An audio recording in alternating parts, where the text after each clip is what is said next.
Man brukar ju säga, frågar man inte får man inte heller veta. Och det gäller även Maja som under de senaste veckorna funnit en vän i Seike som hon från början hade en helt annan uppfattning om. Jag blir lite fascinerad av dina piercingar och jag undrar varför. Dödskalle är det till och med. Ja. Jag tyckte det var häftigt på något sätt att kunna liksom leka med sitt utseende och ja, men att kroppen är lite som en... ja, jag är väldigt så här, perfektionistisk.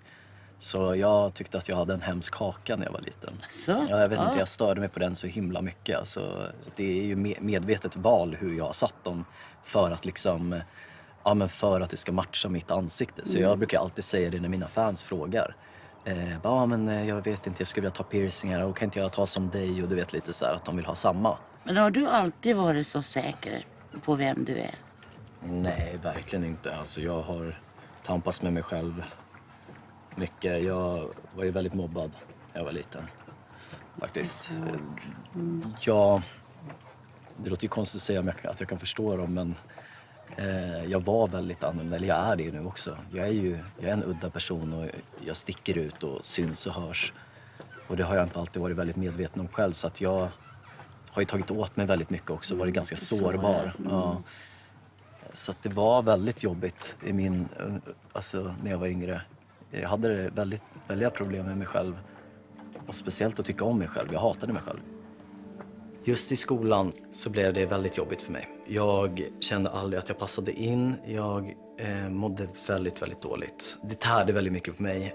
Jag är udda, jag är annorlunda. Och det är någonting jag har fått lära mig att respektera. Och det är någonting jag har fått lära mig att leva med.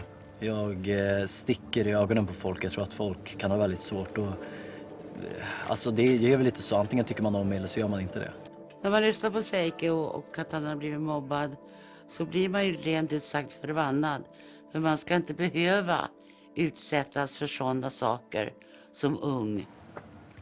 Det är klart att när jag såg dig och Jelina första gången så tänkte jag, vad är det här för någonting? För det är ju verkligen annorlunda mot de andra. Det är en grym fördom som folk har att men du klär dig sådär för att få reaktioner. Och den har jag hört så många gånger, jag blir alltid lika irriterad. För att jag klär mig så här för att jag vill se ut så här, för att jag tycker att det är snyggt genuint. Så jag har fått stöta på sjukt mycket människor som har ifrågasatt mig och jag var jätteosäker i början och mådde fruktansvärt dåligt. Alltså, jag vill ju inte leva överhuvudtaget. Jag försökte ju ta livet av mig. Nej men oj. Många säger att jag pratar om det så lätt, men det var länge sedan. Alltså. Det var ett tag sedan. Jag blev hela tiden konfronterad med vem jag var och ifrågasatt för vad jag än gjorde hela tiden. Och det fick mig att börja hata mig själv.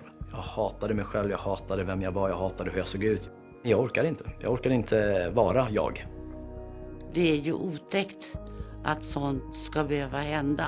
Att man ska vara så ensam så att man inte ser någon annan utväg. Jag har egentligen aldrig blivit mobbad själv. Jag har lite grann i min närhet som har blivit utsatt för mobbing. Och det där följer ju med en upp i livet. Jo, verkligen. Man blir fruktansvärt stark som människa när folk hela tiden ifrågasätter den. Och jag har ju om man orkar, för det är ju frågan om det också. Ja, det är ju så. Alltså, om det kan bli jäkligt påfrestande. Men man kan inte vara helt ensam. Nej, absolut inte. Man måste ha någon mer. Absolut. Men det håller jag med om. Men jag har ju liksom byggt upp. Och jag har ju liksom, jag vet att jag har människor som tycker om mig för den jag är. Och jag lever för dem och jag gör det jag gör för dem. Och alla som inte tycker om mig, de skiter jag i. Det är bra. Jag har gjort en lång resa. Jag har mått fruktansvärt dåligt. Jag har varit på botten, verkligen. Men idag så känner jag ju verkligen att jag kan inte jämföra mig med människan som jag var förut. Det är inte samma person. Som sagt, alltså man ska aldrig spöka ut sig för någon annans skull. Då tycker du att jag behöver inte hålla på och måla med ansikte och på ögonen? Nej, utan det... Ja, det räcker med lite läppstift på mig. Jag tycker du är så fin som du är, så du behöver inte göra någonting det. Ja, men jag tycker att liksom du har ju en väldigt stark personlighet. Och Maja är bra på att lyssna och jag tror att hon har varit med om en del i sitt liv som gör att hon har förståelse. Jag tycker att hon är en väldigt fin människa, för jag märker att hon faktiskt menar väl. Jag tycker väldigt, väldigt mycket om henne. Om man tittar på Seike kan man ju tro att han är någon legist eller något annat farligt. Men om man skrapar på den där ytan och man kommer närmare honom så är han en behaglig person att ha att göra med. Och vi har lätt för att prata med varandra. Man ska leva för man ska vara lycklig och glad och man ska ta hand om varandra och man ska ta hand om de som man tycker om. Ja, Och allt annat är ju helt oväsentligt tycker yes. Och jag tycker om dig. jag. Jag tycker om det också.